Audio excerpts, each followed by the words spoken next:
సువిశాల హృదయంతో అర్థం చేసుకొని ఈ కాలాన్ని వ్యర్థం చేసుకోకుండా అర్థమయమైన జీవితాన్ని పొంది ఆనందమయమైన జీవితాన్ని పొందాలని ఆ భక్త మార్కండేయుని మనసా వాచ కర్మణ తలుసుకుంటూ, ఎందుకంటే సమయం చాలా చాలా చాలా విలువైపోయినటువంటిది. ఆ విలువైన సమయం మళ్ళా తిరిగి రాదు.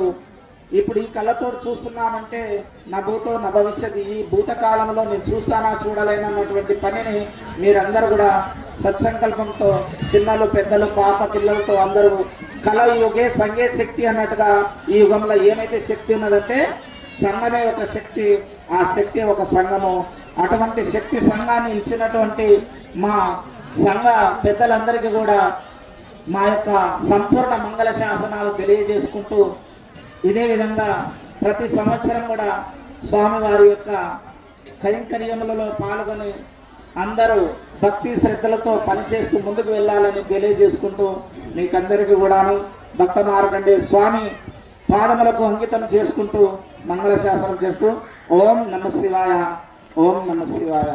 జై మార్కండేయ. ధన్యవాదాలు.